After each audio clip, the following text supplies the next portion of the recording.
Welcome back to my YouTube channel. दोस्तों बात करेंगे हम बीपीएससी टीआरई 3.0 नई शिक्षक भर्ती को लेकर के। बीपीएससी टीआरई 3.0 नई शिक्षक भर्ती का जो है रिक्तियों की पदों की संख्या वो जारी कर दिया गया है और किस वर्ग में कितने पद हैं उसको लेकर के यहाँ पे अपडेट है।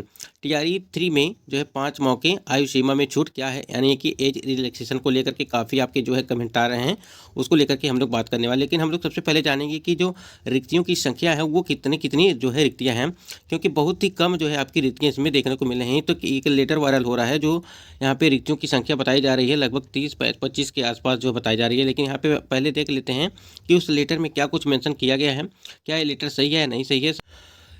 स्क्रीन पे आप देख पा रहे हैं सम्राट चौधरी, मैंने माननीय मुख्यमंत्री नीतीश कुमार जी के निर्देशानुसार 30,547 नए पदों की स्वीकृति प्रदान किया है। यानी कि अलग अलग विभाग में जो है टोटल जो पद हैं ये 30,547 जो नए पद हैं उसको जो है स्वीकृति प्रदान किया गया है। तो हम लोग देखेंगे कि जो आपकी शिक्षा विभाग है, यानी कि जो शिक्षा विभाग के अंतर्गत हैं वो जो आपके 1 to 5 से लगा 1 to 5 हो गया, आपका 6 to 8 हो गया, 9 to 10 हो गया या 11 to 12 हो गया, जिसमें कितने जो है रिक्तियाँ हैं उसको देख लेते यहाँ पे। तो यहाँ पे देख पा रहे होंगे कि शिक्षा विभाग के अंतर्गत देखिए श्रम संसाधन हो गया आपका, वित्त यानी कि आईटी मैनेजर के लिए आपको एक यहाँ पे पोस्ट दिया गया है। लेकिन यहाँ पे सबसे जो इंपॉर्टेंट चीज़ है हम लोग की शिक्षा विभाग के अंतर्गत देखेंगे कि कितने कितने जो है वो पद हैं। सबसे पहले यहाँ पे देखिए कि विद्यालय अध्यापक के लिए जो है जो 11वीं और 12वीं के लिए हैं वो 4,074 पद हैं, ठीक है। और विद्यालय अध्यापक के लिए जो आपके यहाँ पे दिया हुआ है 9वीं और 10वीं के लिए दिया गया है वो 4,316 है, यानी कि 4,316 जो रिक्त पद हैं वो हैं। उसके बाद यहाँ पे देखिए विद्यालय अध्यापक के लिए जो 6ठी से लेकर के 8वीं तक के जो है यहाँ पे दिया है 5,957, ठीक है, 5,957 यहाँ पे रिक्तियों की संख्या दिया हुआ है। फिर विद्यालय अध्यापक के लिए जो है 1 to 5 के लिए बात करें यहाँ पे तो 1 to 5 के लिए आपके यानी कि पीआरटी के लिए 11,000 जो है 39 सीटें यहाँ पर हैं। लगभग टोटल यहाँ पे जो है 25,086 यानी कि 25,386 यहाँ पे टोटल जो है यहाँ पे रिक्तियों की संख्या दी गई है। लेकिन आपकी वैकेंसी कितनी आने वाली थी, वो 90,000 के आसपास आने वाली थी, ठीक है, 90,000 के आसपास जो है आपकी वैकेंसी आने वाली थी। तो इसको देखिए यहाँ पे जो स्वीकृति प्रदान की गई है वो अलग अलग 30,547 जो यहाँ पे अलग अलग विभागों के अंतर्गत जो है आपको देखने को मिली। और ये शिक्षा विभाग के अंतर्गत जो रिक्तियों की संख्या देखी गई हैं ये नियोजित शिक्षक के अंतर्गत हमको लग रहा है ये सारी चीज़ें हैं।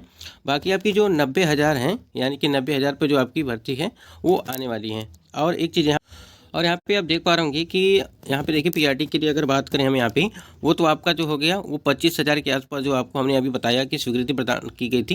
यहाँ देखिए पहली से 5वीं के लिए 15 से लेकर के 18 के आसपास, यानी कि 15 से लेकर के 18 के आसपास जो आपकी पूरी टोटल वैकेंसी थी है, यानी कि जो आपकी भर्ती यानी कि आवेदन स्टार्ट हो चुके हैं। देखिए यहाँ पे 6 to 8 के लिए बात करें तो यहाँ पे लगभग 10 से लगा करके 12,000 के आसपास, ठीक है। उसके बाद यहीं पे 9वीं और 10वीं की बात करें तो 10 से लगा करके 15,000 के आसपास जो आपकी टोटल वैकेंसी। और +2 में यानी कि +2 में बात करें यदि 40,000 वैकेंसी संभव है तो आप देख सकते हैं कि 40,000 +2 में आपकी वैकेंसी है।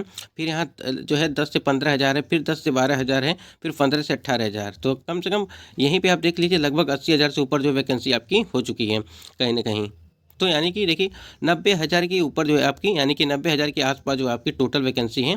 तो इसके लिए आप लोग बिल्कुल निश्चिंत रहिए। आपकी जो टोटल वैकेंसी के बारे में बात की गई थी कि जो मतलब 80 के ऊपर ही मतलब आएगा, 80+ ही आएगा आपकी। तो जो आप स्क्रीन पे देख पा रहे होंगे इस खबर को लेकर के अभ्यर्थी काफ़ी ज़्यादा परेशान है।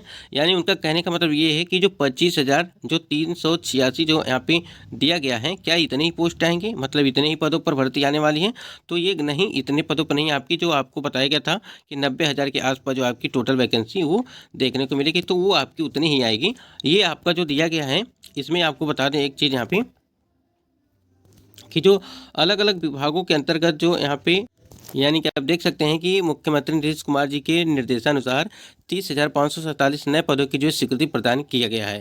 तो यहाँ पे स्वीकृति प्रदान किया गया है तो शिक्षा विभाग के अंतर्गत जो आपको दिखे हैं वो 25,000 से ऊपर वो देखने को। यहाँ पे अगर एज रिलैक्सेशन को लेकर के बात करें तो बीपीएससी टीआरई 3.2 में मैं एज रिलैक्सेशन मिलना चाहिए। जो छात्र 1 मार्क्स के लिए छूट गया और सप्लीमेंट्री रिजल्ट भी नहीं आया, यानी कि टीआरई 2.0 का जो है सप्लीमेंट्री रिजल्ट वो जारी नहीं किया गया, उसको अब फॉर्म भरने से वंचित किया गया, प्लीज़ सर एज रिलैक्सेशन दिया जाए। तो कहीं ना कहीं काफ़ी ज़्यादा अभ्यर्थियों की मांग है कि एज रिलैक्सेशन को, क्योंकि बहुत सारे आपके कमेंट आ रहे हैं और उस कमेंट के माध्यम से जो है यहाँ पे बता दें आपको कि एज रिलैक्सेशन को लेकर के अभ्यर्थी, देखिए बहुत सारे कैंडिडेट ऐसे हैं जिनका एज जो है वो ऊपर हो गया है, यानी कि एज उनकी नहीं रह गई है फॉर्म अप्लाई करने के लिए, तो उसी की जो यहाँ पे अभ्यर्थी द्वारा मांग की जा रही। बीपीएससी टीआई 3 में एज रिलैक्सेशन मिलना चाहिए, क्योंकि सप्लीमेंट्री रिजल्ट नहीं आया, हम लोग 1 मार्क्स से रह गए, अब एज भी नहीं है। यहाँ पे देखिए सर, अगर आप सच में छात्रों के साथ, तो यहाँ पे सभी जो छात्रों की मांग ये है कि एज रिलैक्सेशन में लगभग 10 साल की कम से कम जो है छूट मिलनी चाहिए, जिससे यहाँ पे जितने भी कैंडिडेट अगर ओवर एज हो रहे हैं तो उनको जो है इस भर्ती में सम्मिलित हो जाएं, मतलब कि कहीं ना कहीं छूट मिलना चाहिए, जिससे यहाँ पे भर्ती में वो अभ्यर्थी सम्मिलित हो पाए। क्योंकि बीपीएससी टीआरई 2.0 में इस प्रकार से किया गया था, जिससे अभ्यर्थी वही मांग फिर से जो है यहाँ। अगर टीआरई में बात करें, टीआरई 2.0 हुआ, आपका टीआरई 1 हुआ, ठीक है, इन सभी में तो जिन्होंने फॉर्म अप्लाई कर दिया टीआरई 1 टीआरई 2.0 ये सारे प्रोसेस जो है ख़त्म हो चुके हैं। अब टीआरई 3.0 की बात चल रही है, तो यहाँ पे 2 अटैम्प्ट को लेकर के बात यहाँ पे हो रही है कि 3 अटैम्प्ट था पहले बीपीएससी टीआरई में, तो अब उसको हटा करके अब 5 अटैम्प्ट कर दिया गया, यानी कि आपको जो है 5 मौके दिए जाएंगे उसको लेकर के। तो आप बिल्कुल निश्चिंत रहिए, आपको अटैम्प्ट को लेकर के आपको परेशान नहीं होना है, बाकी अपना तैयारी जो है वो अच्छे तरीके से करना है, यानी कि बीपीएससी टीआरई 3.2 को इस बार जो है क्लियर करना है।